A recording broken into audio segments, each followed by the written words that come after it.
and I gotta tell you, I'm pumped because this is the first podcast that I've done that was not with someone that I like knew extremely well. Yeah. So I'm super excited, dude. It's a good way to get to know each other, right? For sure, yeah. And it's like this is our introductory press conference to soccer coaching. Yeah, there you go. Bailey told me about it. She's going, it was herding cats. Oh, like, dude, it always is. It's so funny. It's hilarious. But I am like, I sweat like a stuck hog all the time anyway. And then I go to soccer and I ran more than all those kids combined, you know. But it's so cute. It's so funny, man. It's a blast. Bailey was like, I need you there. She goes, Hank was trying to steal some kid's ball. Will was trying to play with Luke. Luke's kicking the ball at you, I guess, the whole time. He was.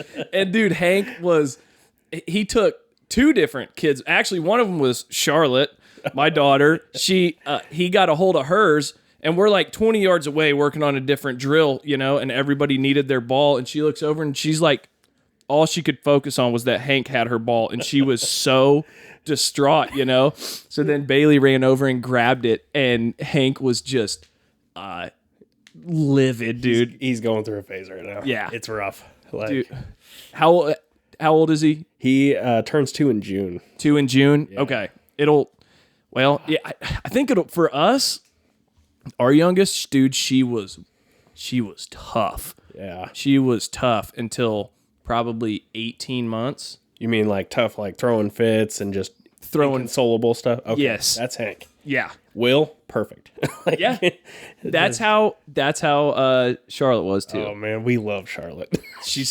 Every time we talk to her, she cracks us up. She's so funny. She's such a little adult, you know, and she is going to end up like. I hope that someday this is something that I can pass down to her. Yeah, like to keep it going. Because she is, dude, that girl loves to talk. And she's got the personality for it. And she does. She says some funny stuff. She does. I would listen to that podcast. She is open-ended, dude. I've actually got a handful of them recorded with Charlotte and Eloise and I all just sitting here. And, dude, they're so cute. They have these giant headphones on their little heads, and they're talking into the microphone. And it just... So I have the files saved in my phone, and sometimes I'll just pull them up and just... Those are going to be awesome to look back on. Absolutely, man. Yeah, for sure. And if they're doing something I don't want them to, it's going to be a little blackmail. Yeah, there you go. You want me to play this at your high school? Yeah, for sure. If you don't, then get it together. Yeah. Don't text that person again, or I'm gonna send this to them. I'm glad I don't have to deal with that. Yeah. That's what I'm tripping about a little bit. I bet. You got a couple boys here. You know, yeah, they're just I gotta keep them from killing themselves, pretty much. For sure, yeah, doing stupid stuff. That is gonna be an instinct. Whenever we got pregnant and found out that we were having a daughter, one of the guys that I worked with, we were real good buddies, and he told me, he goes, he had a little boy. He goes, man, feel bad for you. He goes, I only got to worry about one penis. You got to worry about all of them. And I was like, yeah, for sure. I'm like, dude, don't tell me that, man. Yeah, come on, man. For sure. She's brand new. Yeah, for sure. Wait a couple years. Not now. Wait until she does something to make me mad, at least, to say that, you know? For sure.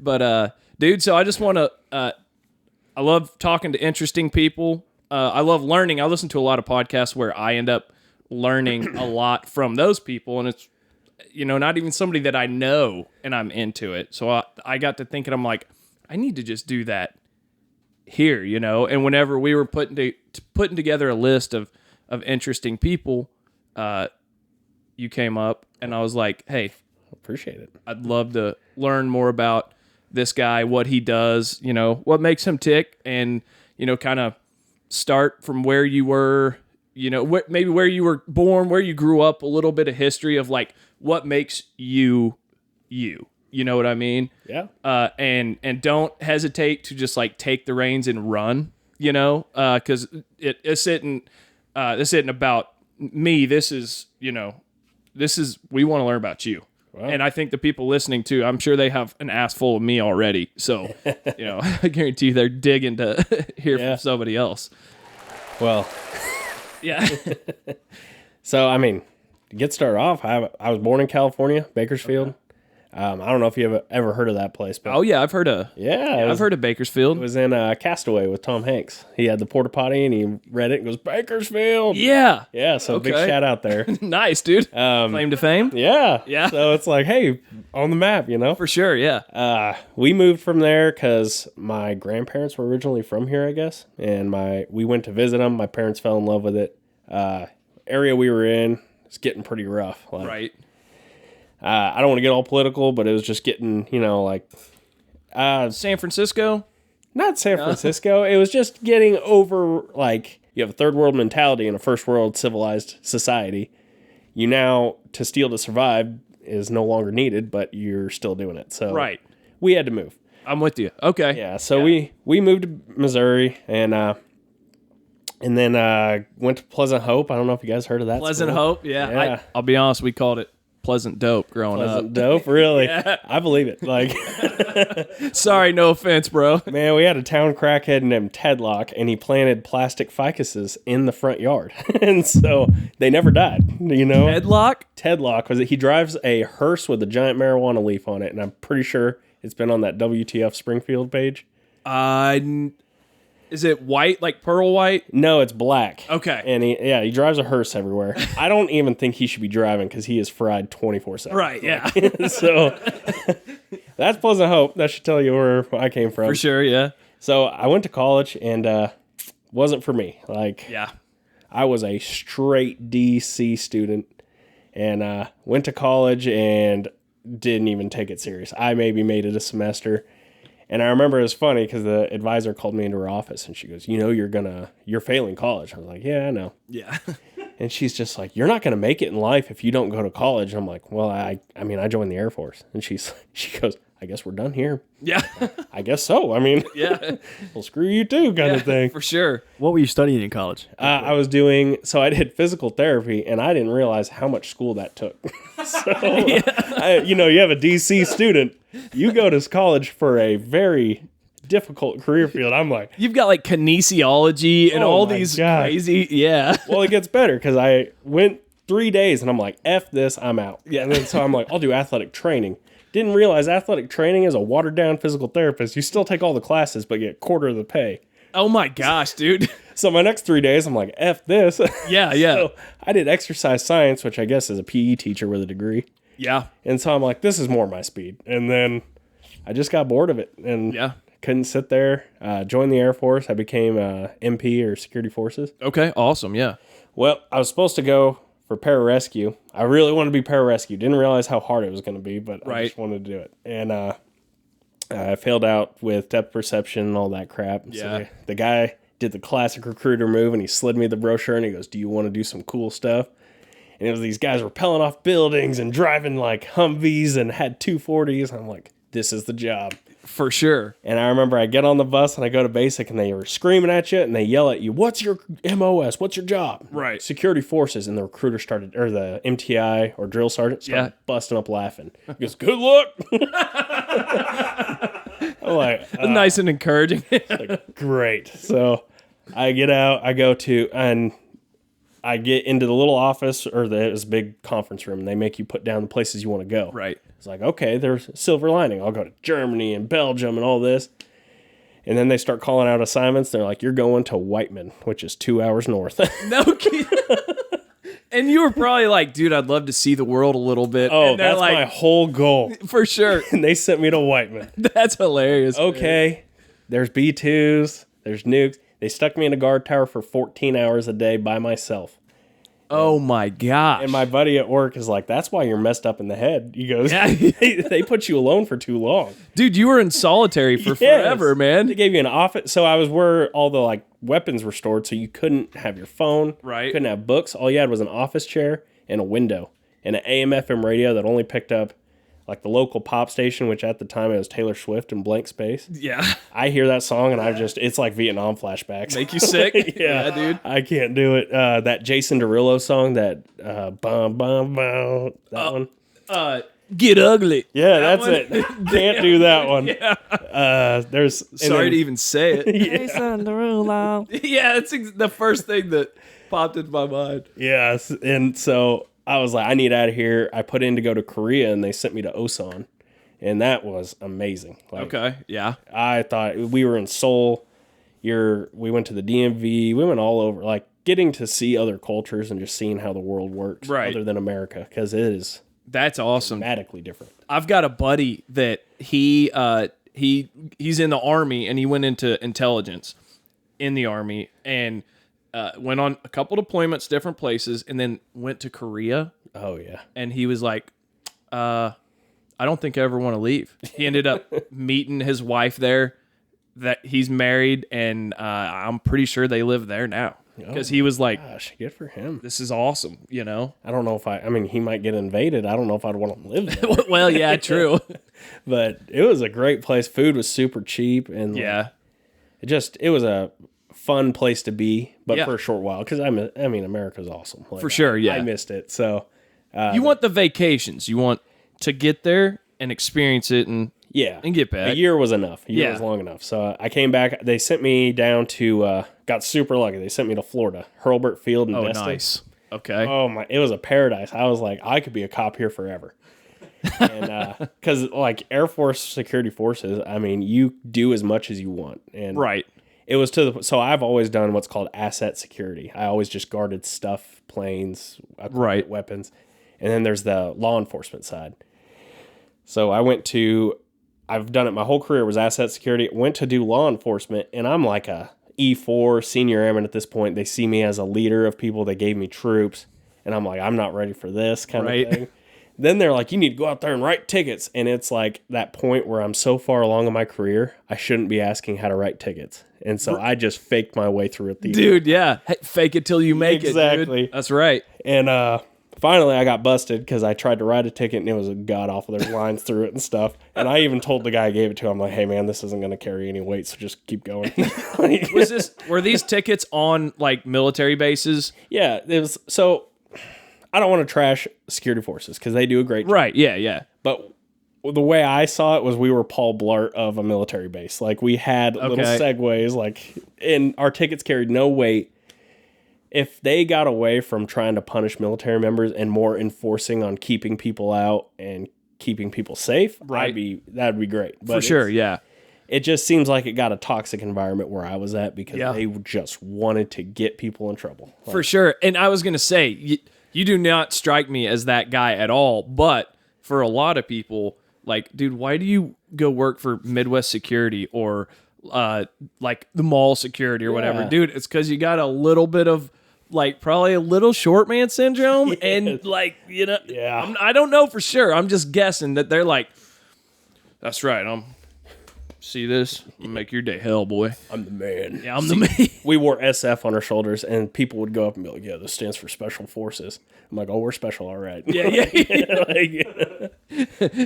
But, yeah, so, and then I really loved the tactics because I got to go to schools with the Army and stuff. Right. And they were rough because Army hates Air Force. Oh, yeah, yeah. You're like that younger brother that nobody likes. Like, For sure, yeah. But you have to earn respect from them. And after you earn respect, it was great schools. Yeah. They had great tactics to teach. And because I volunteered to go to the actual, like, good schools, I got picked to go to deployment in Afghanistan. Okay. And I thought it was just going to be the same thing where we go and, you know, we guard gates. Asset protection Yeah. again. Yeah. But the tasking I got was actually called flyway security. So we got tasked with keeping a American pilot safe. So we were like their guardian, pretty much. Your Secret Service for this pilot, kind of? But and then that pilot's job was to train Afghan military how to fly a plane. So we had to fly on planes while they were training these Afghans. Oh my to fly. gosh. And I don't know if you know this, but I'm terrified to fly. And No, so you get someone who's scared or who is learning to fly, and I'm in the back, and he goes, like, the guy I had was way too hardcore of a pilot, but I loved him. And he's like, hey, if this guy gets froggy, you shoot him in the back of the head. I'm like, what's that going to do to the windshield, man? Yeah, for sure. How are you going to fly it after that? And then after a while, he goes, I'm going to carry my sidearm because I was gripping the plane seat. Oh, absolutely. Yeah. I hate this because it was an 8-seater Cessna with plywood floors. And I look at the chairs in this plane, and it was deck screwed into this plywood. Oh my gosh. And the Afghan coming to refuel it was wearing flip-flops, dragging the fuel hose on the ground. And I'm like, I'm scared to fly commercial on this dude. No, yeah. But after that, I'm a lot better. And How did I don't know, man. That's I guess that you were using whatever airplane was supplied. so those were that's how they got their flight hours. They were like a lot smaller, use less fuel, less resources. Okay. And then once they got enough flight hours, they got to go to the C-130s. So they had 4 of those that were there. Okay. Yeah. Afghan maintained, which showed. Yeah. Yeah. I would sit in the back, and we were just sitting there, and hot hydraulic fluid would just leak on you the whole flight. And you're like, I'm gonna die. Like, this is Absolutely. I'm like, this is not fun. No, dude. And Damn. yeah, so we did flyway security, and so we protected the air crew essentially, and it was an amazing experience. We flew all over Afghanistan. And then we transported people, like, so they had troops. It was at the winding down, it was 2018 when I was there. Okay. Yeah. So we were about to withdraw, and I didn't know that. Nobody knew it. Right. But we were about to withdraw, so what we were doing was we were as completely hands-off. Afghans did everything. Right. And so we would just transport them to where they needed to go fight the Taliban. Right. And so there would be 90 people wanting to load on the C-130, and they would all have guns, and they would all be loaded. And you're just like, Yeah, and our interpreter was Hope just these are some good dudes. yeah, like, so we had to, and there were rules, like we either made them put all their guns in a crate, which they got mad at, Right. or we'd take all their ammo. Yeah. And then we were there for 7 months. We did this for 4, and we finally realized there was like a guy who was an American with this group of people who kind of escorted them, and they didn't tell us this till 4 months, and we're like, guys, come on. No doubt. So then this dude was here that could have been an asset to you guys, like big time, Yeah, right? it's like, oh, we get it. Your secrets are really Yeah, you're for a sure. CIA guy, but Oh, he was a CIA guy? we don't know. They don't tell us because they're too secret, so Right. they're Yeah. too important. Dude, I would guess, so you guys your like task was to protect the pilot, training the future Afghan pilots, essentially from the future Afghan pilots. Were those guys to be, bad actors and, want to harm that American pilot? Is that kind of the idea? It was just insider threat. Like, Right. that place was the Wild West. And Right. there's a reason Russia couldn't conquer it. There's a reason it's because they have a very basic survival instinct, in my opinion. Right. Money will buy them. Money rules all. And that's what, America was doing for 20 years. Yeah. So it was just really sad, like, For sure. 'cause, they don't want to hurt anyone, but also they have a family they need to support. So, For sure. So. And what would you or I do if it came Yeah. down to, hey, I do A and my family's okay, or I don't do A and they're not okay? Yeah. I don't pity or I don't envy the situation, the No. decision. But yeah, it's not all black and white like people think. For sure. Yeah. But yeah, and then I did that deployment. It was awesome. Came home, got out of the military 2 weeks later because I was supposed to separate, and I tried to extend, and the military's like, no, you don't want to re-enlist, you're out. And so I had to go do this class. Oh my God. Ship me out. 2 weeks? That's quick. 2 weeks. I had nothing. Like, my dad had to come get me. I had to hook my truck up and just drive home. And so I ended up having to work at Cracker Barrel. No kidding? Just got out of the military, and I got written up a lot. Oh, yeah, dude. I said some very inappropriate things to, like, just because I was so, like, used to being around people I, yeah, could smoke and joke with. for sure. And, yeah, like, one person, I forgot something. I was having a rough day. I kept forgetting their stuff, and they're like, what are you, stupid or something? I'm like, well, I guess so. I work here, so. Yeah. And they were like, I've been here 17 years. Yeah, I've been coming here 17 years. Yeah. So he's like, I want to talk to your manager. I was like, all right, well, let's get off me. So I was like, I need a change. I can't keep getting yelled at for forgetting biscuits or something. Yeah, for sure. So I went and worked at Cox South and as an ER tech. Okay. And that was just so that I could get medical experience, so I could apply for the fire department here in Springfield. Yeah. And Cox South, they were great. They're like, hey, we need techs. You can even fill out your application for Springfield while you're working here. So I was sitting there filling out another application. That's awesome. It was funny because they were like, do you have any medical experience? I'm like, nah. They're like, we'll teach you. You're hired. For sure, dude. So I call myself the world's best ER tech. I was probably one of the worst. I had no people skills. I had very bad bedside manner. That's a big deal. Yeah. And that's where I met my wife, Bailey. So, Right. Okay. That's what I was going to ask. yeah, she came up and I was wearing the Sand Nobles. Yeah, She's yeah. like, I like your shoes. And it was, love at first sight. For sure, yeah. She loved your shoes at first sight anyway, yeah. And I'm like, oh, I got to keep on this. And I'm like, she's super nice. And, I think what sealed the deal was I did catheters on men a lot.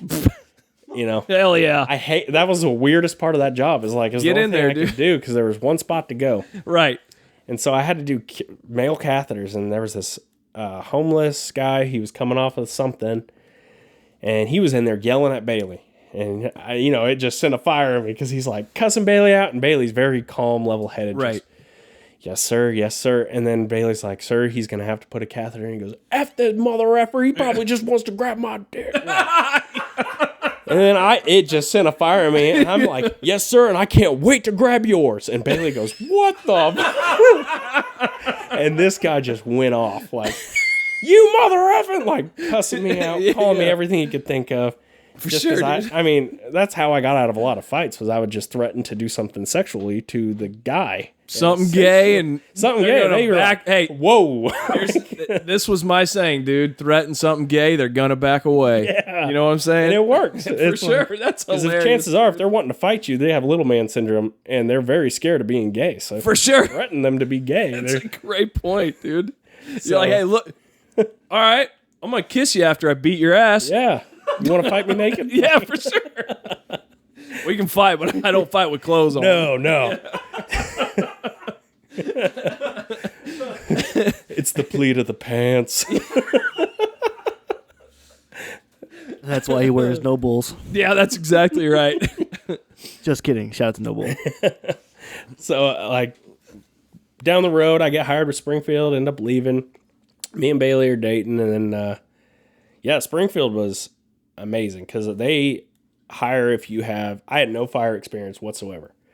And they hire if you have military background, a bachelor's degree, or something. Oh, if you have like a Fire 1 or Fire 2 or something like that, EMT license. Yep.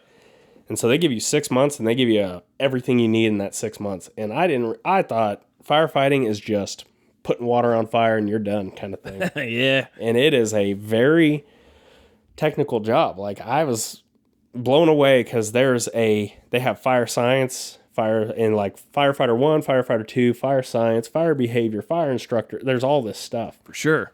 And as I'm going through it, I'm like, man, the reason I went to it in the first place was because I worked at Cracker Barrel and Cox, and there wasn't that close-knit group of people. For sure, yeah. You didn't have people where, when I was Talked with my brother about that last week. He was like, dude, it's the locker room deal. You know, your teammates, your brothers, and that bond is like inseparable and something that once it's no longer there, dude, it's a total absence, like in your heart, you know? And honestly, leaving the military, that was the hardest part. Like, I was not doing okay, and it was weird because I was at Meyer Center working out, and there was this guy named Colt, and he's like, noticed my shoes, and he goes, hey, man, it was the same Nobles. They were popular. Oh, damn. Yeah. He's like, hey, I like your shoes. I was like, oh, thanks. They're kind of corny because I was like, I shouldn't be wearing them because they're military, and I don't want to show off. He's like, no, man, wear it with pride. And I'm like, oh, I'm not really proud. Long story short, it got into like, hey, man, this sucks. I have nothing to really, I don't have that family that's not fall my back family kind of thing. Yeah. And he's like, that's the hardest part. He goes, there's a group you can go to. He's like, but you just got to find that family. And he goes, absolutely, whether you work or whatever. And so that's when it drove me to the fire department. And going there and I went to my first station. It was off Commercial Street. That place is wild. Commercials. I know exactly which one you're talking about, dude. Station 2, baby. That one is, there's just, people are, I don't even know. It's like a third world country down there. For sure. And I can sympathize with you a little bit because right after high school, I delivered pizza for Domino's on Kearney. And so that was part of our area. And man, it was like, I should not have been there, dude. Like you never got tipped, so Oh, you didn't make no. any money. No. And like I had a buddy that got robbed, and the dude that robbed him didn't even take his money. He just took the pizza. Like it was crazy. Priorities. For sure. He was hungry, But yeah, that's a wild ride up there. I mean, pizza delivery man invented the bulletproof vest, I guess, the Kevlar vest. No kidding. That's what, I don't know if that's true. I just remember hearing something that a pizza delivery driver is the one who came up with that idea. I could see it. Because they got shot a lot, I guess. So, Yeah. Dude, I could see that. Okay, that's crazy. yeah. And so I was off commercial and great. Like it's not hazing. I don't want to say it's hazing. Right. But you're the rookie. You need to act like it. You were the first one to get up. You made coffee. You cleaned stuff. You were Right. And Breaking you in. breaking you in. Yeah. And it was just, I mean, my first fire I got out and the whole place was on fire. Like the car was on fire. The neighbor's car was on fire. Telephone poles were on fire. Transformers were blowing up. Ooh. And then the whole front of the house was on fire. And I got out and I just stared at it. And I'm like, like that, just, moth to the flame.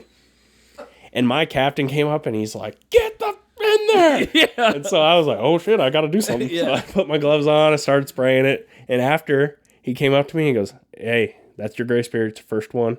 Yeah. Like, you got to do something, man. Absolutely. Yeah. Yeah, I understand that. So after that, thankfully, it hasn't happened again, but it's funny how often there's so much crap you got to put on. Right. You get tangled up so many times. For sure. We have these wired headsets just like these. Yep. They got tangled in my pack, and I've ripped it completely out of they're hardwired in. I've ripped it out. Man, the escape. So I know a little bit about what you're talking about there. I work in natural gas, so like I mean, when there's something that goes wrong, we come in and fix it live. So we've got the suit and the mask and stuff. I can never get my escape pack right? Like my bottle, because we're usually hooked up to a truck. Oh yeah. When we go in, but we have a pack as a backup, right? And it's just it's just a little bottle. Yeah. But I can never get it right, dude. Somebody inevitably every time has to come over and be like, "Are you stupid?" and fix it for me, So you're just like, yeah. Yeah, yes, I am. I am. Yes. I sympathize with you for sure on that. Yeah, it's just because if you fight it, then you probably are, and then if you don't, you just got to steer into the. Yeah, it's just like all right. I'm going to kiss you after I beat your ass. It's same deal. Just lean into it. Oh, yeah. It's like drifting the car. You actually steer into it. Yeah. You know what I mean? Not away from it. And then you look real badass coming out of it. That's right, dude. You're cool as hell. Unless you're driving a Mustang, then it's into the crowd. Yeah.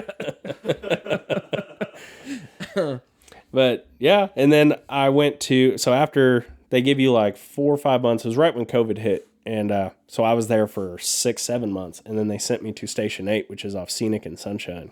Okay. And that's where I've been for a majority of my career. And that place I like it more than Twos just because it had all the overdoses, all the car wrecks, and you got almost as much fire as Twos. Twos, okay. They got everything before us, and then Ones is downtown, so that nobody touches Ones.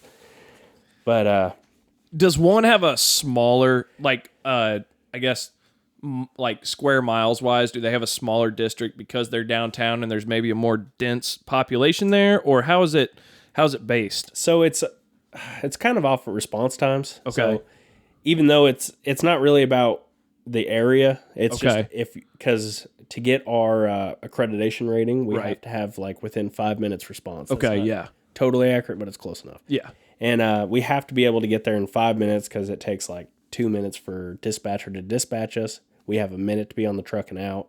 And then we have like up to 5 minutes to get there. Okay, so whenever you guys are at the station and you get the call, you guys might be making dinner. Oh, making dinner, in the shower, asleep. You have a minute? Yeah, like to get your stuff on and out. So like the shower one's the hardest. That's where you got the most leeway.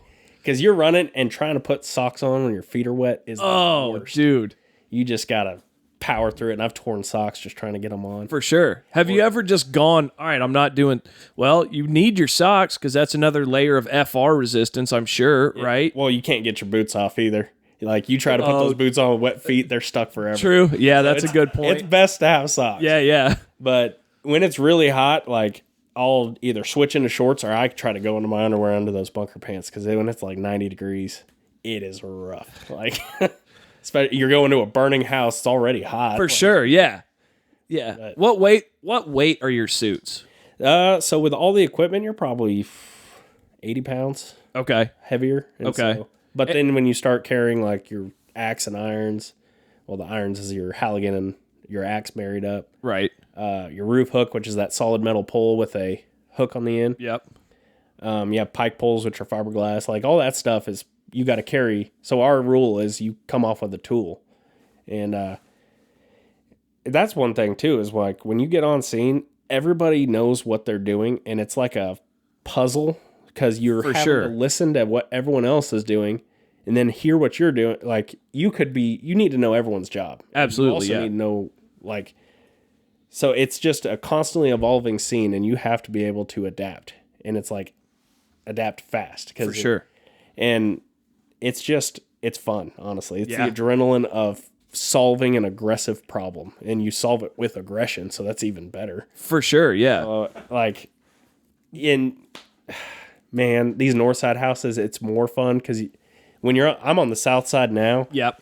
And it was like, I go into a house and it's so nice and the carpet's nice and it's a little old lady and you're like, oh my gosh, I don't want to get anything dirty. Yeah, for sure. The north side, it's just like track the mud in. Like, there's motors in the freaking living room and a motorcycle upstairs. Yeah. And you're like, okay, I don't need to wipe my feet here. Yeah. You're actually more worried about tracking dog shit out of the house than you are into the house. Gosh, that is the worst. Like they'll take a shit in buckets, like 5-gallon buckets. Yeah. And they leave it in their house and you're like, come on. It's insane, dude. I know that you've seen like the, utmost depravity of American society, which probably wasn't a surprise for you after your deployments and your time around the world. Yeah. But imagine if you hadn't seen what human beings are capable of, and then you go probably respond to some of the calls that you had on the north side of Springfield. Dude, It might have been like a mind grenade because that's crazy. Difference between a third world country and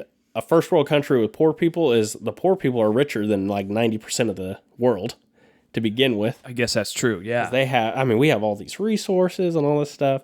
And then in Afghanistan, they were poor, but they were clean. They just didn't have much. Here, they're poor, and there is just crap everywhere. They are just dirty. You can have pride in what you're doing, just not maybe life's rough kind of. For sure, yeah. And it's just like, the only time I don't care at all until I see kids, and then once you see kids and that crap, you're like, I have no sympathy for you. Absolutely, yeah. Because like once you have a kid, it changes you. You're like, I would kill for you. Absolutely, yes. And I will cry for you. That's what it did to me. Dude, I'm such a sap. I just cry. All the time now. I'm like church on Sunday. I'm crying. Just all the time. It's just the first week we brought Will home. I remember I was laying in the bed with Bailey, and I'm like, how do crackheads keep their kids alive and they don't even freaking care? I'm like, but I'm over here freaking out because I'm going to love him too much and he'll just not make it. Like, crackheads put him in a box under the stairs and they're fine. They're the strongest kid you ever met. Yeah, that kid beat your ass at 2 years old. Yeah. Like, God, this is terrible. Dude, that's hilarious, man. Kids are so durable. Oh, yeah. Like, we treat them like, babies, but they're so durable. Oh, yeah. They are much more durable than I realize. It's wild, too, going from 1 to 2. We all... actually within just the last couple of years have experienced going from 1 to 2, and the first one you're like, oh no, easy, and then number 2 you're like, he's made of elastic, she's made of elastic, you'll be good, she'll be fine, it's a total, you realize that literally like they're like so flexible, nothing solid in there really. Man, when Bailey and I first brought Will home, we took shifts. We stayed up all night and took 4-hour shifts and stayed up with him. Hank came home, we're like, we're going to sleep. Absolutely, dude. Yeah, he's good. For sure. He's going to be all right. Yeah. It was a game changer. That's for sure, man. I bet that it's got to be tough, especially being a dad. I bet it's got to be tough going to like calls with kiddos. Because Oh man. as both of us with wives who are nurses, we've heard.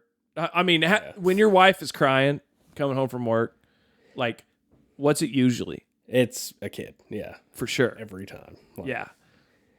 Yeah. Kids, I mean, it's weird because you hear a response for, like, we get, dispatched for medicals. Yeah. And we provide the immediate care until the ambulance gets there. sure. We have agreements with Cox and Mercy. And it's awesome. They do a great job. And so, in order to save the city a bunch of money, we just go out and we keep them stable until Cox gets there to transport. And Right. Cox did that to help the city make money or save money. And so it's kind of like that symbiotic relationship. For sure, And yeah. It works beautifully. Because if the taxpayers would not be happy if we had to provide the medical and like we had to get ambulances and all that because it would cost so much in taxes. For sure, yeah. And so it's nice to be able to only have to pay it when you use it kind of thing. Absolutely. And yeah, so it's weird the difference in response you get for a chest pain on a 45-year-old male, which is Right. still serious. We're still going and we're still all there. But you'll be surprised how often, people jump on a kid who's in a pool, like possible drowning in a pool. How many people, and then like after the call, how many other stations, because we all hear the calls going out. Sure. How many other people will text you being like, hey, are you okay? Was it okay? Kind of thing. Because kids are innocent. You don't want anything Absolutely. to happen to them. But adults, you're like, they were probably doing something stupid, Like, Yeah, you can rationalize it. It's your own damn fault, but there is nobody's fault with them. It's just Yeah, and that's another thing I love about, the rural departments, I'm sure they have their own programs, and I can't speak for them. Right. I've never worked for them. But they do. Battlefield, I've worked with them, and they do a great job. Right. Republic, LR, all them. But with Springfield, like, when you have hard calls, people will, like, come out of the woodwork to check on you, and it's amazing. Like, that's awesome. yeah, and And that's that camaraderie and teamwork Yeah. that you were looking for coming out of the military. yeah, and they do an amazing job. Like, we have, it's called the peer support program. Right. They have a person who's in charge who got us I forgot what it was. It's like a trauma psychologist Right. or psychiatrist, whichever one makes more money. That's who he is. Psychiatrists can prescribe medicine. Psychologists cannot. So psychiatrists make a lot more money than Okay. psychologists. I learned something new today. For sure. I did too. This guy teaches me a lot. Yeah. So he gets us in touch with them, and he provides us, like, if we need it, and it's completely anonymous because people get embarrassed about that. Absolutely, yeah. And then we also have a rep in each station that is who we go to, and then we have a chain of command for our peer support. Right. And so it's amazing. Like, I've thankfully hadn't had to use it yet, but there's been motorcycles. For sure. I'll never buy a motorcycle after. Yeah. Man, like, and I'm not bashing motorcycle riders. It isn't, like, 9 out of 10, not their fault. Right. People pull out in front of them, and then you have nothing. I can't tell you how many times I've almost done it myself. Oh. And my wife makes fun of me because I drive like a grandpa. Yeah. I drive like a grandpa, and not the kind that speeds, the kind that goes 5 miles per hour slower than the speed limit. Yeah. And I still can't tell you how many times I have started to turn in front of a motorcycle just because the profile was smaller and I couldn't tell, you know, and thank goodness to date, the only person on any kind of cycle that I've hit, he was okay. Okay. Yeah, that's I'm glad he's okay. you want to hear the story? Yeah, let's hear the story. Okay, dude. I've told it a couple times. But whenever I told you I delivered pizza for Domino's after high school, right? And it was Friday night. I always closed on Friday, and I was always broke, which means that I need to go into Domino's and get my bank, like my change money, before I can afford to get gas for the evening, right? So I go in and I get my bank and I take my first order and I pull into the gas station and I turn left into it. And as I'm turning left into it, there's this 15-passenger van parked right by the entrance like this, okay? So I come, and I'm in a hurry because I want to make money, dude. That's how you make money as a pizza driver. You got to go fast, dude, like Ricky Bobby. So I come driving past it, and then this kid on a bike comes flying out from the front of that van, out of nowhere, and I just blast him, dude. Just like it's like the movies. The freaking bike went flying. He goes rolling up on the hood and then back off. And I sat there and I'm having a panic, dude. I'm done. My life is over. I just killed somebody with my car. Here I am at 18 years old. I'm done. Yeah. My life sucks. I get out and I go over there and I'm trying to check on him and I legitimately am worried about him. But I'm like, dude, you okay? You okay? And then I tell him, I go, dude, look, I'll give you everything I got in my pocket, which at this point was $20. Deal of a century. Yeah. Whenever I saw I stood up, I was like, I'll give you everything in my pocket, to help you get a new bike. And he goes, luckiest man alive right here. He goes, oh, no, it's my fault. I should have braked harder. No, I'm like, you're damn right. You should have braked harder, dude. In reality, he was running drugs for the cartel. Probably, dude. I can't get the cops here. Maybe that's why he was picking up little bags off the parking lot. Yeah. So he apologized, and I was like, "Well, here, let's see if your bike works all right." So I picked it up, and he spun the front wheel, and then he pedaled the back wheel, and he's like, "Yeah, no, it's okay. And then he just took off and drove away. I had to go in. And the thing was, dude, everybody in the gas station saw what happened. And then there's two kids in a Honda Civic sitting right there beside that 15-passenger van, just like, I don't know, probably getting high or something, chilling. Just the whole thing happened right in front of them. And whenever I look over at them, one of the kids is going, and the other kid is laughing hysterically. Oh my God. Then everybody in the gas station came outside and stood on the concrete sidewalk, and nobody asked if he was okay. They all I'm talking 11 people probably stood there, and they're like just watching. Oh my God. Yeah, even the dude running the register and everything. Yeah. And the next week, same deal. Friday night closing. I'm broke. I need to get fuel in my car before I can start driving pie, right? Pull into the same gas station, pull into the pump, walk inside to pay. And the dude that I hit the week before is standing in front of me in line. And I'm like, oh, man. Pull my hat a little lower, and then I get up, and the dude at the register, same dude, he goes, recognize him? Yeah. And I was like, yeah, dude, thanks, man. You should have tapped him on the guy you hit on the shoulder and be like, hey, man, you did in my car. I need everything in your pocket. Yeah, for sure, dude. I'm pissed. You realize this 1990 Mercury Sable isn't going to pay for itself to get fixed, dude. Pull the old reversal on That's right, dude. You realize that thing has burgundy bench seats? You can't find those anymore, dude. Those are cool. This is mint. Yeah, this is mint. Well, it was mint.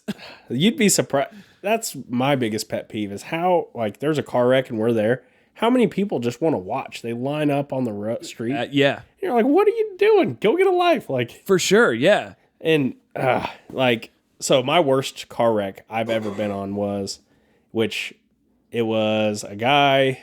I mean, I don't want to get too much into it. He was just right. Say what you can, say what you're comfortable with. No pressure, man. Yeah, dude. I mean, drunk driver. It was probably 2 a.m. He was going 60 down Chestnut and T-boned this 1500, and it had both people in the 1500 died, and it thankfully they died instantly because I hate the thought of people suffering. Oh gosh, yeah. So if it's the worst, I hope it's the best of the worst kind of thing. For sure. Well, it's 2 a.m. and we are. Literally, it hit so hard, it shattered these people. They were in pieces in this car, and we were having to pull pieces out. And so, oh my gosh, it was a rough scene. We had to get the coroner on scene to get there, and we had a sheet put out because people were bringing their kids out and letting them watch us pull pieces of grown people out of this car. And it was just, you're like, dude, that's something I could not handle great. How on earth do you think that your children? Yeah. I think that's something that people should go, I don't think my mind's prepared for this. I'm not a trained professional. I don't have the preparation to deal with that, I need to walk away. Yeah. I need to not see this. The problem is we've been so desensitized by what we watch. yeah. So kids see parts of people on shows like CSI that the parents are watching. Yeah. I guess that's true. You know, if Yeah. the kids are desensitized to it, they won't react. And that says a lot about society. Yeah. For sure. Yeah, and I guess whenever you think that like you're used to seeing all these parts and things that are fake, you think it's going to feel the same in real life. And There's smells. There's things that like smell and hearing. Like what I hear, that sticks with you no matter what. Like right. sight. I mean, I can kind of see glimpses, but the smell is just. Oh my gosh, dude. Or like, yeah. Oh, that's crazy. There's a lot of connections between smells and sounds to memory. Oh yeah. So more so than sight. For sure. I would say smells. Like, so Anthony and I played football together in high school. And and in the fall, when the fall rolls around, when there's a certain temperature and a certain humidity in the air, there's a smell accompanied with it. Oh yeah. And that is when it's not what everything looks like, it's the smell. Yeah. And I'm like, Or like a football field that just got mowed that day. Ooh. See, I played for Pleasant Hope too. I get what you guys are saying. All right. Yeah. Grass field, small Yeah. towns. Yeah. Yep. Or For that sure. Warming up for a game on Friday, and that smell from the concession stands, and then the mixtape they have that they play the same songs sure. every time. Like, Yeah, dude. And it's the smells and the audio. It's Yeah. like not even so much, the video, which That's why you can close your eyes and be there. yeah, absolutely, yeah. Because you're eliminating and it's wild too, though. Like in today's world, we're such a visually stimulated society. I'm stimulated by audio probably more than I am anything else. Certainly more than video, but audio probably does that for me the most. But in today's society, we are so video oriented because it's so available. It's so out there. We're just like so easy to get a hold of. yeah. Two things real quick. Number one, it was a pizza guy that invented the bulletproof vest. Yes, dude. And in order to get the police department to go along with it, because he tested it on a clay brick, and it put a dent in the clay brick, and the department said that they were scared that their hearts were going to explode when they got shot because of the impact that didn't go through the vest, but just went made a dent in the clay. Yeah. So in order to prove himself right, he grabbed a .38 special and turned it around and shot himself with a chest to test his own product. And number two, we're 48 minutes into this. You want to take a segment and come back? Yeah, dude. Yeah. Damn, dude. Yeah, that's 40 quick. Holy crap. I told you, dude. It doesn't seem that fast, but yeah, let's do a little seggy and then we'll jump back into it.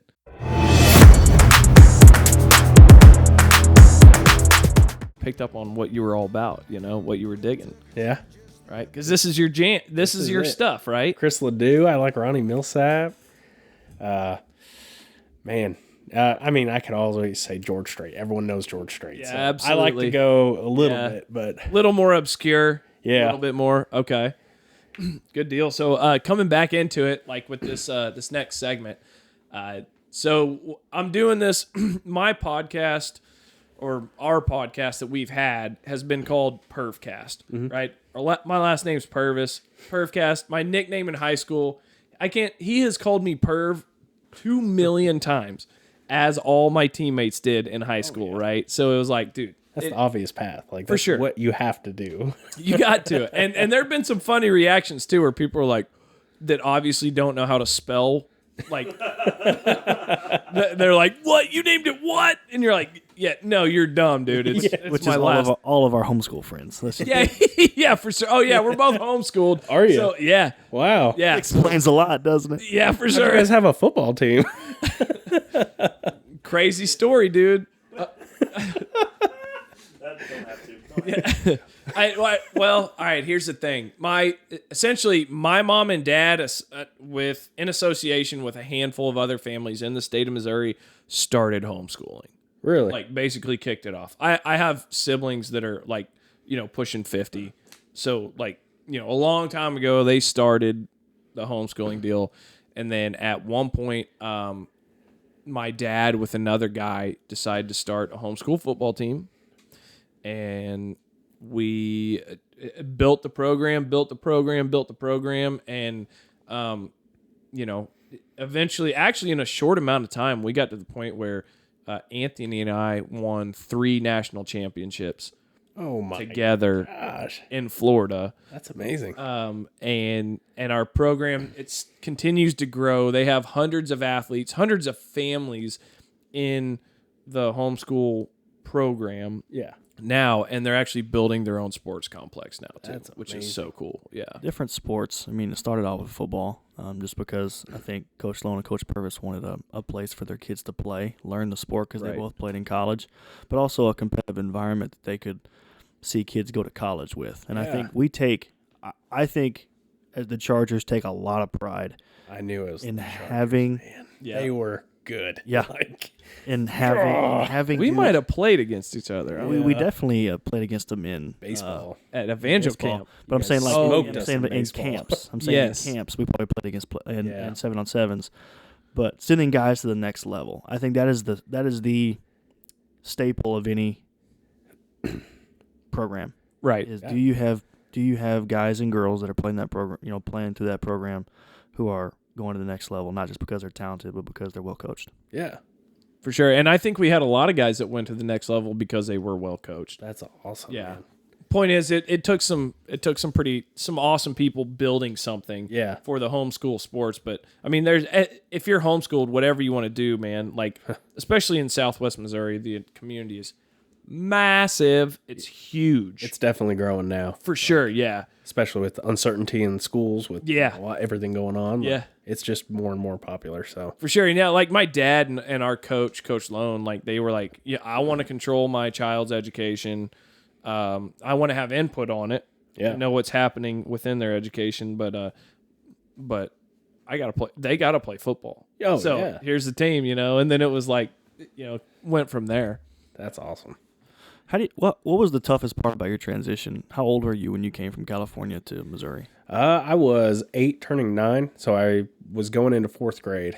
Do you feel like it was a tough transition, or just because you were so young, it just happened easily? I think it was because I was so young. It was just easy because Right. kids, 8, 9-year-olds, they make friends with anyone. You just Absolutely, yeah. put them in a room and it's like they knew each other forever. So thankfully, I was at that age. My brothers, I have 3 older brothers. Hey, Yeah, you do I do too. too. Yeah, Yep. there you 3 go. older brothers right here, man. Youngest of 4. I like it. Yep. They probably had a harder time just because they were in that older age. I mean, I think I'm the outlier. I'm the talkative one of the family. They're Okay, yeah. very to themselves, and so it might have been harder on them, but it was Not a big deal, right? it was not a big deal. It was definitely it was a culture shock. Like, Yeah. you had to first thing you hear about is freaking what is it? Hong Kong Inn, like Honk. Oh, cashew chicken. yes, dude.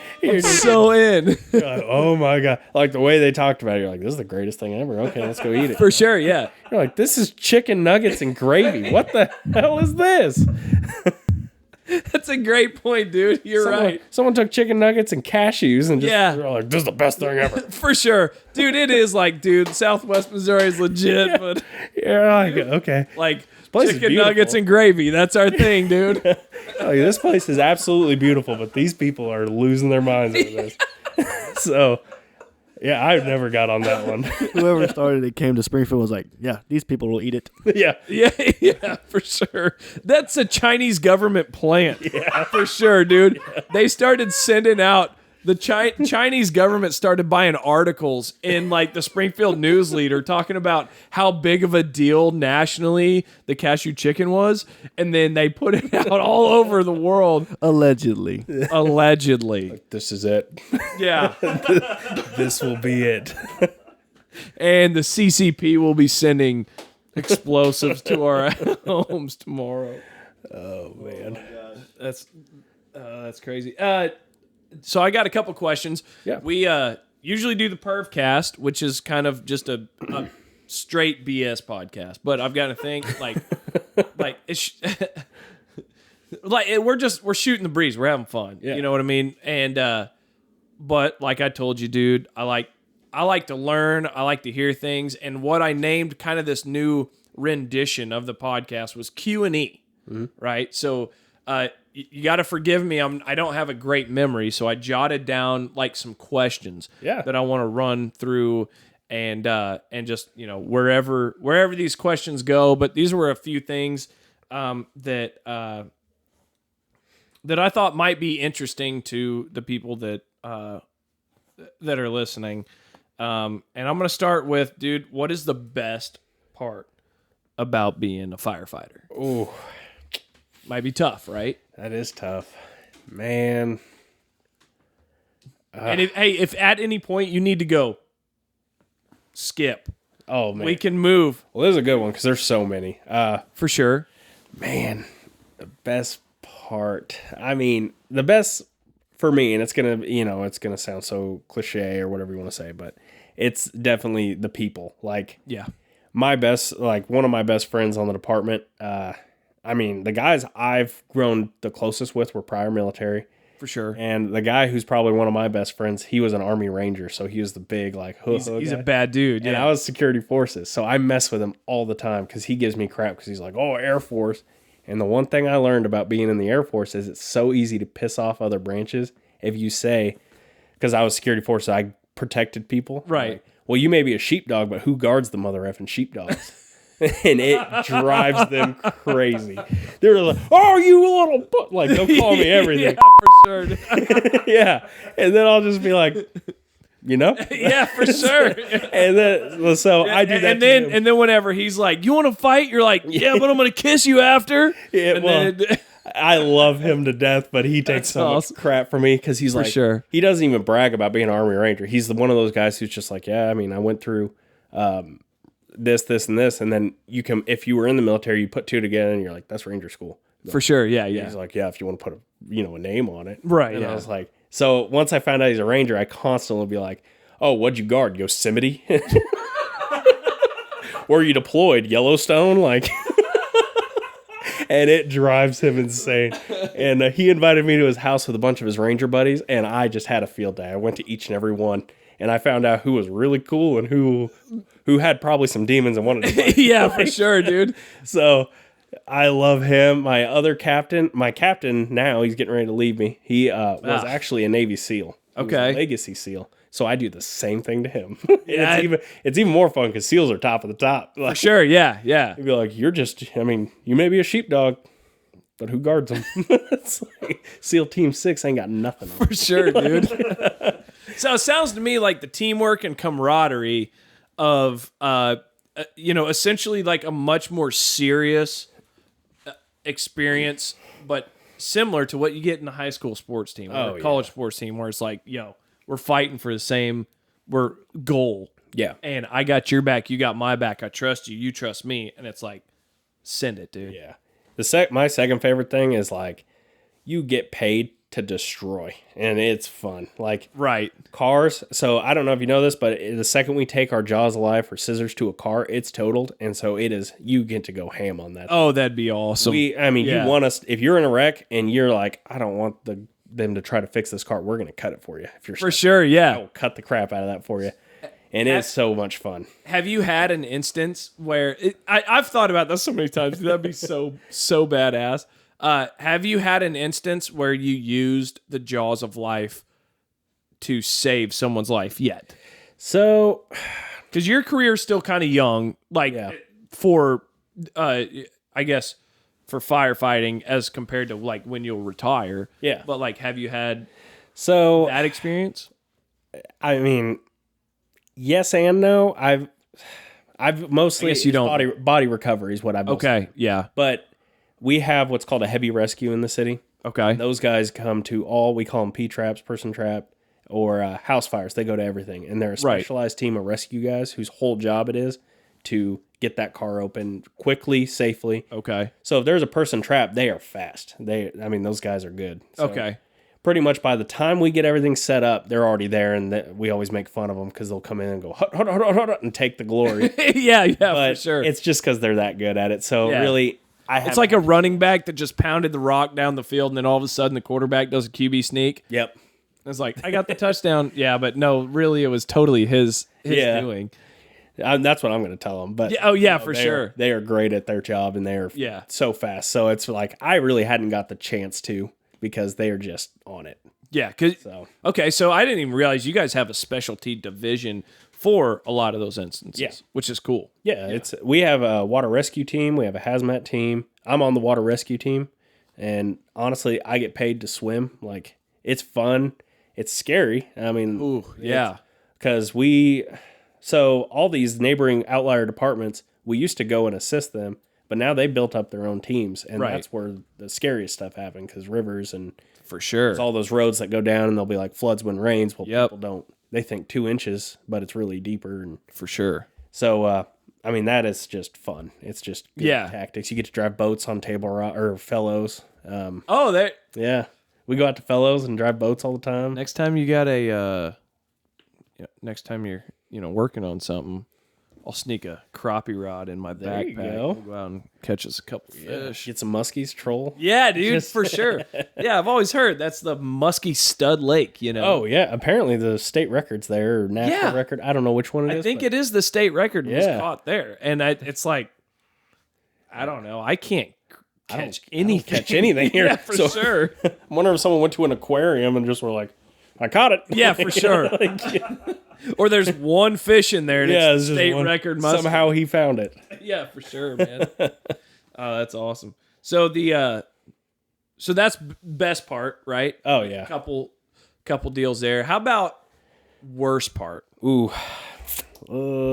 Worst part would be probably kids, definitely kids would be the worst. Worst for me probably would be just, I hate having the family in the room when someone's gone. Like, for sure. they're gone, they're holding on, and then, so a lot of the time if we're doing CPR, we're working them in their living room. Absolutely, yeah. And it's when the family's sitting there just, yeah. anyone would react that way, and it just sucks. Like, For sure. and so, I mean, and And can you are you making the call, or does it have to be the coroner? no. The coroner? So we have Or I guess, is it a medical professional? Or I've heard that the coroner is the only one that can. so it's a officially- doctor on call for the paramedics. So the paramedics will get their Cox or Mercy. They have Okay. a paramedic truck or ALS truck. They show up and they'll help us we are mostly there to do like compressions and assist them with Right, whatever yeah. they need. Because we're EMT basics. Right. They're ALS or paramedics. Okay. So they can push drugs, and most of the time they call their medical direction and they'll tell them, hey, we've been doing compressions for 20 minutes with no improvements. Do you want us to call this? Are we safe to call? Right. And he gives the order. That way, Okay. because if it's just me, ENT basic, and I'm like, yeah, he's gone. Yeah. Like, I could get sued. Turns out this So dude bad. actually has the greatest resting heart rate Turns in the out, world. guy's just asleep. Yeah, you don't want me calling it. So it's sure, yeah. definitely a professional. Yeah. Okay. Is it tough in your position to, like what we talked about with Andrew last week, compartmentalize and take yourself out and be professional in the moment when it's tough? Oof. So in the moment, like, I feel like everyone in our department is very good at just focusing on the task, and you have to be, because if you're gonna let yourself be at the same level as the family, then why'd they call you? Kind of.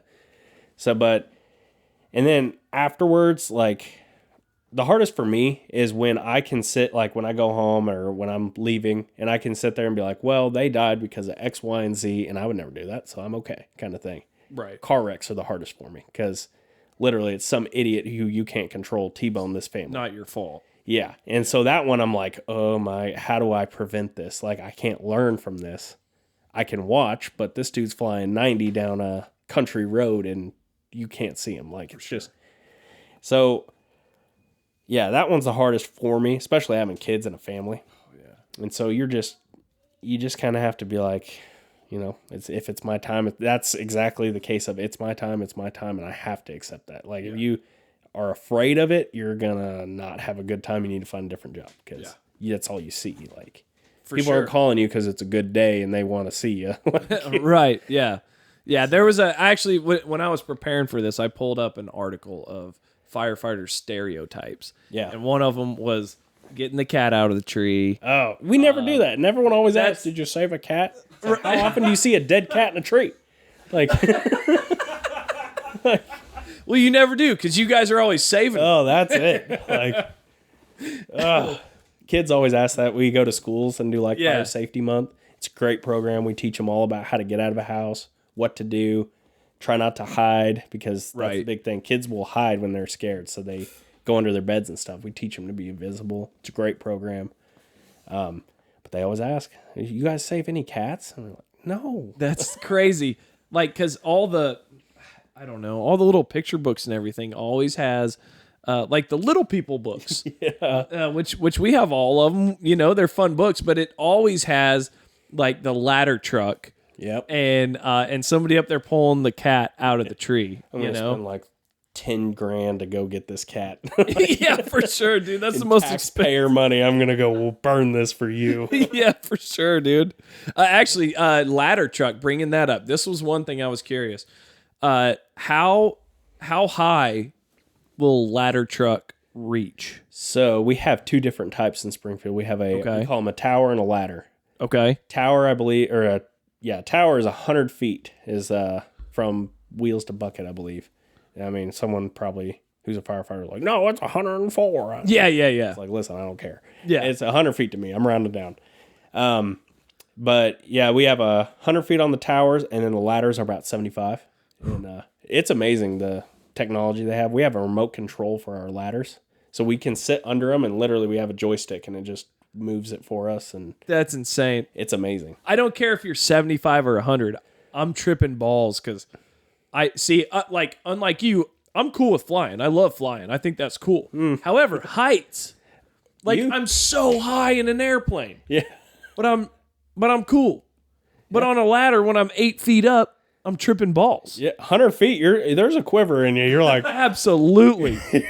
and I mean, even on my worst day, I look down, I'm like, no, not the way I want to go. For sure, yeah. I'm like, don't do that. Yeah. You're like, I wouldn't mind going, just not like this. Yes, because I would have to sit there. The second I jump, I'm like, I shouldn't have done that. Yeah, for sure. You don't want to have time to think about it. I just need it to be done. Like, Sure, man. so That's insane. 100 feet. That's 10 stories. That's wild, dude. and we have older towers. They're from like early 2000s. Right. And they don't have the technology to really like keep the bucket stable. So any kind of movement, it just rocks. And you're like, No. hate this. The new ones, they're very, very good. Stable. Yeah. Stable. You're confident. Don't look down, kind of thing. Dude, no, thank you. Yeah. That would, swaying like that. I was on a Ferris wheel one time when it kind of like moved back and forth in the wind a little bit, just like so slightly. I was like, okay, I think I'm done now. You know? But get me an airplane with turbulence and I'm fine. I don't know. It's weird. Yeah. You know? Maybe it's because that's certain death. And the other one is like freak chance you survive. Yeah. And then your life just sucks. I don't know. Ferris wheel would be worse. You got to ride it down. You're just like, oh, no. For sure. Especially, it depends where it's at. You're like, that carny didn't tighten this shit down. Yeah, for sure. Yeah. Yeah. If you were on the bottom, you're like, I think I'm going to be all right. But Yeah. you got a lot of time to think about it getting up there, dude. Oh, that's awesome. Do you feel, and the reason I ask this is because I know that I have opinion on it, but do you feel that you work in a well-respected industry? You are working in a well-respected field. Oh, man. Yeah. This is, oh, no. go ahead, dude. Yeah, question's done. I was just curious.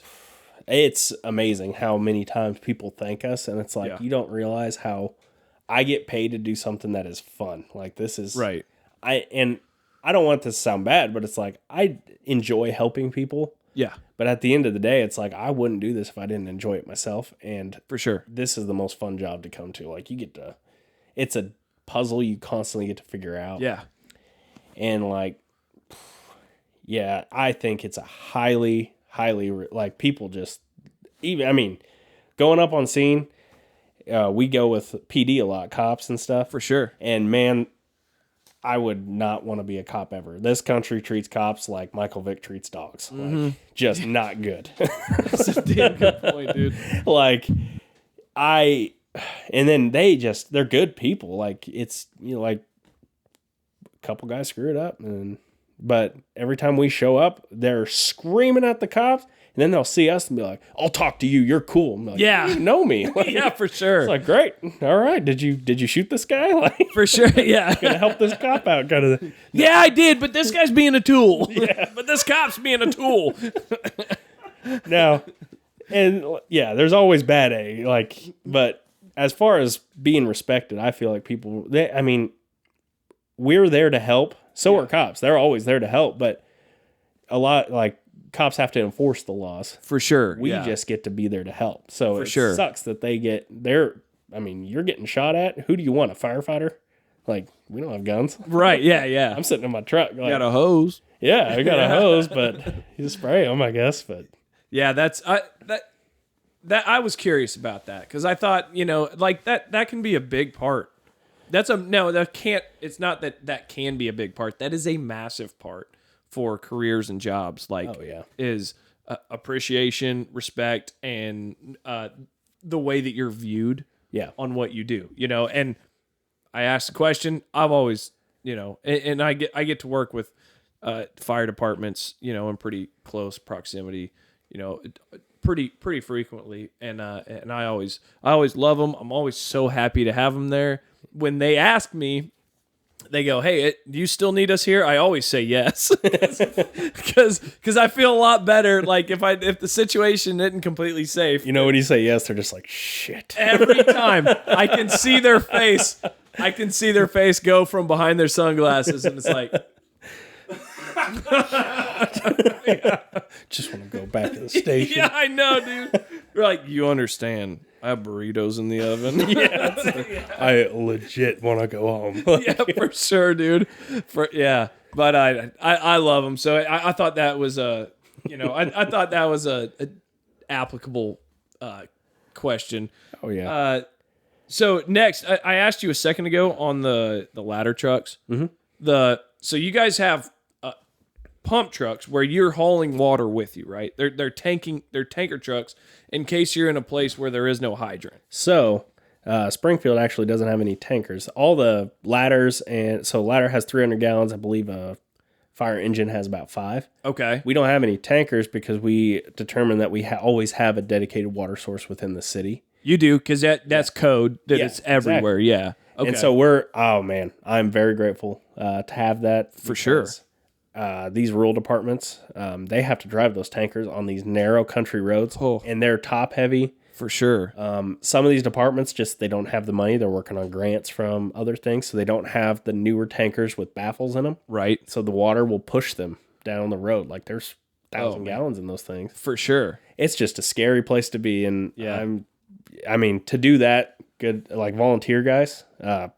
Hats off to them. Absolutely, yeah. Because I get paid to do this. I love it. But if I didn't get paid to do it, it's like, There's some risk here. Probably not jumping into it. Yeah. Some guy's doing roofing all day in July, comes home and he gets a house fire. Like, I get exhausted from doing a house fire. Good for you, man. No doubt. It does take a special Good person. for you. Hats off. Yeah. Yeah, absolutely. So are you guys all required to have Class A's or Class B's, or is it just based off of your position or what your job title is? So Class A's, you mean like uniform type? No, I mean licenses, right? Because your trucks are, I'm assuming, licensed pretty heavy. Yeah, so we technically don't need to have a commercial license. We just go through a lot of training in order to drive them. Okay, so there's like there's kind of y'all have a loophole.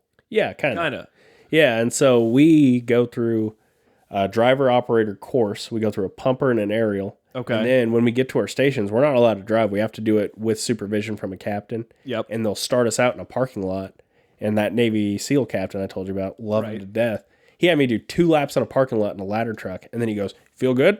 I go, "Yeah." And he goes, "Well, cool, let's go downtown." I'm like, "No, that's not how this works, man." Last place you want to take that. You'll be fine. And so thankfully I was fine, but I was scared to death. Absolutely, yeah. I drive the dual axles now, so they're real long. Yeah. Well, I'm not. So I'm assigned a firefighter, but if we have a lot of travel, like we'll move people around at stations, so you can drive on some days when the main driver's not there. Right. And so I'm driving a lot, and man, the power you get when you have lights and sirens and you're just parting the sea of cars For like sure, Moses, dude. Yeah. it's just amazing. But some people Badass. are just ridiculous. Like Yeah. we have a guy, we were going down 60. Not 60, but we were going towards 60 down Sunshine. Okay, yeah. Going west towards Republic. Yep. And there's people drag racing us when we're lights and sirens, and you're like, that's not how it works, man. For sure.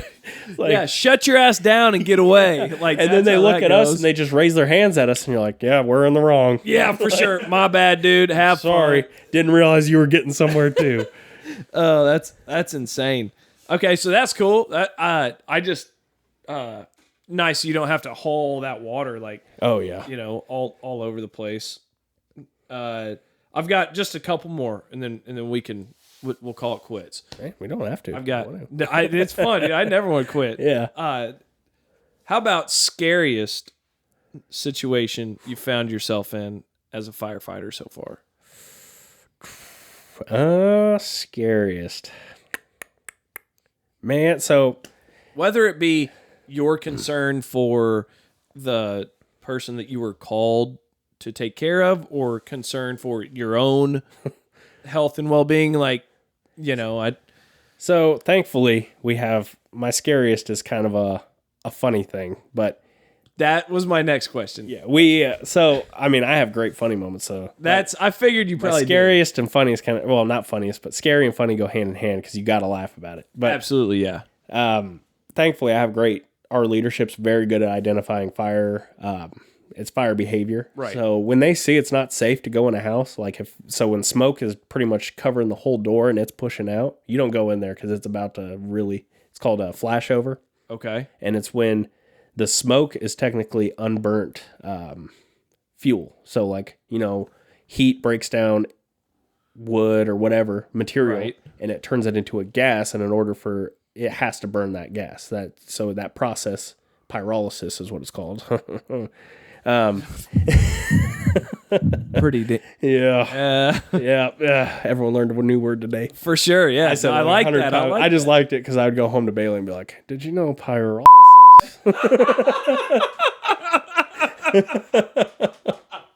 She's like, "Oh, really?" Yeah.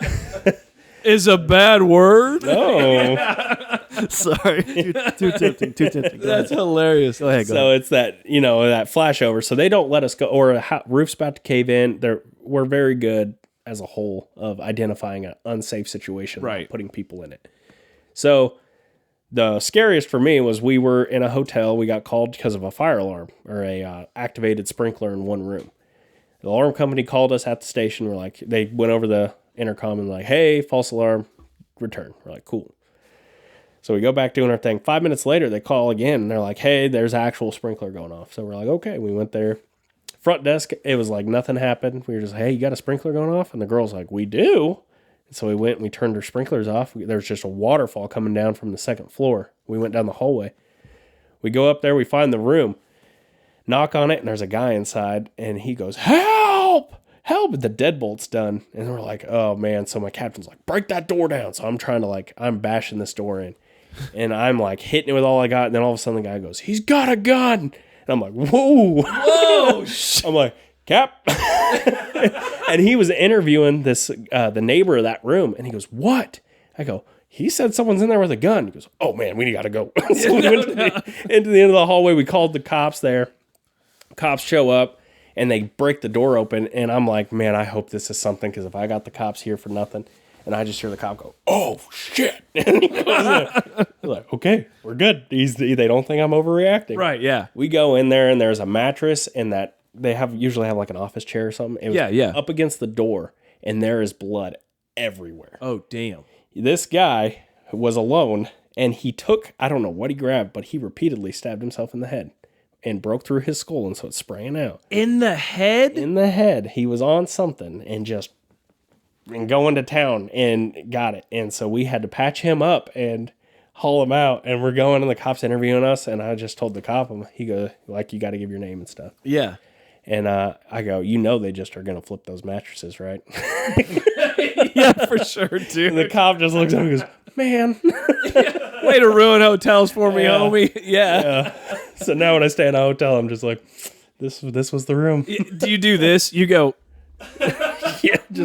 I don't take a black light. For sure. Like a Jackson Pollock, you know? Yeah, I was gonna say there's gonna be stains, dude. Yeah. There's gonna be of some kind. That was the scariest thinking there was a guy in there, but For sure, yeah, which I guess turned out to be just the most insane dude ever. yeah, You know, just insane people overall. for sure. Dude, that's crazy. So obviously, like you find yourself so engaged, like in your job, which you have to be. Yeah. Because you have to be completely 100% bought in Yeah. to do the things that you're going to have to do, like on a regular basis. And it doesn't sound to me like you have any difficulty whatsoever, especially with your military background, being able to stay bought in 100%. Yeah. You know, like it just sounds to me like that's just kind of in your instinct. I do have last question, and it's kind of, they go hand in hand. You firefighters, you know, you guys live at the station for usually 24 hours chunks of time. We do 24 on, 48 off. Some departments do 48 on, 96 off. Okay. Yeah. Okay. So the point is you're at work constantly and something's not happening all the time around that clock. You guys are, you know, essentially being a family, and you're, you know, making dinner, working out. But how much of your time is spent like training and preparing? So from 9, so that's not true. So from 8 to 5, we are actively employed, is what they call it. So we'll do, I mean, and everyone always makes fun of us. They're like, you're just sitting in a chair. But in reality, we, first thing we do is we clean the station. We go review pretty much what we're going to do for the day. We have, people will call us and schedule smoke alarms. We go out, free smoke alarms for the Springfield area, and it's through the Red Cross. So we'll go and hang them for them, give them, you know, pamphlets and stuff on resources. And then we will go do company training like once a month. We will do station training, like we'll pull lines and figure stuff out. Maybe we had a call that was difficult. Like my difficult one was we had an asphalt roof, which a chainsaw will cut through asphalt, like the shingles. Right. It will cut through that just fine. Okay, yeah. But then they didn't put these, so when you put a metal roof on, you got to put what's called purlins, and it gives a gap. They just stuck that metal right on the shingles. So when we have a metal roof, you use a K12, and I went to go cut it, and it was gumming up in the asphalt, and I couldn't get it, and I looked like an idiot. Yeah. House is on fire. There's our guys inside. Everyone on the front lawn watching me, and I'm up there struggling with a freaking saw.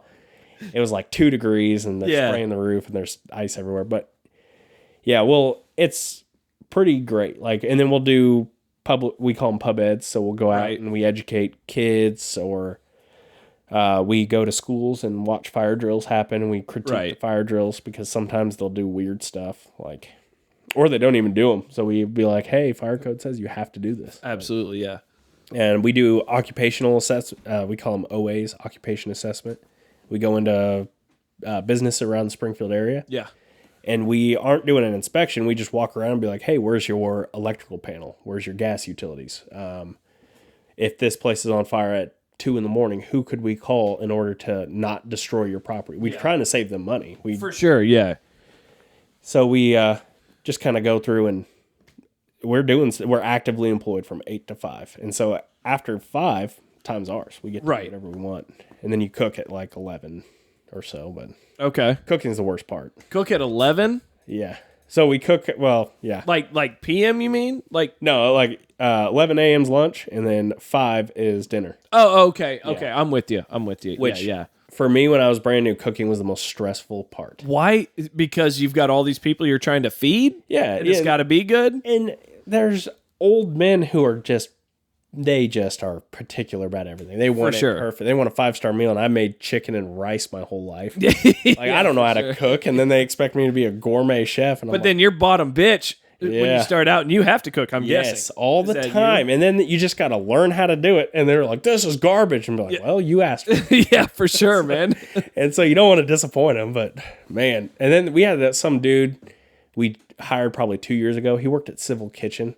And man, he's the favorite guy to pick up because he always cooks. Absolutely, dude. Yeah. Everyone's like, oh man, he cooks good. Yeah. So if you cook good and you're a terrible firefighter, you're still going to get picked. You're still a good firefighter, right? He's a good firefighter. Don't get me wrong. So when you say picked, how does that work? Like, is it like a recruitment type process? So it's pretty, honestly, I love it. It's not supposed to be that way, but I mean, it is that way. So captains can essentially pick their teams. Like, okay. so I think that's good. I think it's that's very good. Yeah. And it kind of helps you gain that camaraderie, and also you don't want someone who's not bought in. You know, For sure, you want yeah. someone who's not taking their job serious, so they go to a slower station. For sure. And but like the really busy stations, like station 1 on downtown, 2s, 8s, those guys, they are like, the captain will make sure to pick who they want because they want good people there who are dedicated to that job. Dude, that's awesome. I feel like that should be, well, and not only that, but you might end up grabbing a guy that wasn't dedicated to his job, and whenever he got with the right leader, oh yeah, he is dedicated to his job, because that makes I have seen that at my work plenty. Yeah. Where there is no care or dedication, and then all of a sudden this guy gets with the right guy, with the right leader, and it's like, that is the model citizen. That's what you want. And that's a better way to put it. I wouldn't say they get shipped off to the slower stations because Right. they're terrible. I feel like our leadership's very good at finding people who aren't performing well, and Right. they'll be like, they'll be good with this captain, and they'll send them to that station. Or It's placement. yeah, Yeah, or maybe okay. they're not experienced in the fire realm yet, so they send them to a really busy station. Well, it's too much for them. They Right. want to send them to 11s where they can train more with experienced people, because a lot of the time these slower stations have very experienced people who are about to retire. They just don't want, they still love the job, but they're wanting to slow it down a little bit. Yep. 'Cause this job is hard on you. You go from being at a 50 heart rate asleep to when those tones go off, it's 160. My watch has said 160, 170 because it scares you awake. And then you're running on a truck. Maybe in the middle of summer, it's like 80 degrees at night. You put on all this gear, and then you're sweating and performing like a athlete in a house fire. It's hard on your heart. Like, heart disease is a real thing with firefighters, like heart attacks and all that. Like, it's very, taxing on you. For sure, man. Yeah, that's And I get wanting to go to a slower station if you're older. Like, doing this for 25 years, it's hard on you. absolutely. Your joints, your back, like Yeah. Go finish out to where you can keep a little bit of body for your retirement. yeah, you know? exactly. And so some people do that. I'm at 11s now because I chose to go there to be with my captain. Absolutely, yeah. Promoted and left me again. Yeah. What a Scumbag. sorry, Captain. What a tool. Yeah. That's crazy, dude. Thanks for yeah, man. Thanks for coming on, man. This has been a blast. This has been so cool. I've learned a lot. I know that all the people that are, watching and listening, they're going to learn a lot too. Hope so. Like, this is so cool. I appreciate you coming in and being a part of it. Yeah. And see you in 2 nights for some soccer, dude. Can't wait. That's right. And also, that T-shirt is for you right there. Really? Yeah, and this T-shirt is for Mr. Producer Man. Dang. Yeah, they're made by Pretty Little Mess, who is my wife. Actually, she's got quite the skill for doing all this. So if anybody wants a T-shirt, you want this T-shirt, that T-shirt, or any custom work, she does custom work as well. Get a hold of us. Hit me up on Instagram or Facebook, wherever it might be. Get you a T-shirt, get you a Purvcast T-shirt, get you some custom work, whatever it might say. Let's do it. Thank you guys for checking out Q&E. Thank you, Colin, for coming in and talking, dude. This has been a blast. Thank you, Pifty, for producing, man. Yeah, thank you. I enjoyed it. It was fun. It's a blast, dude. Yeah, it was.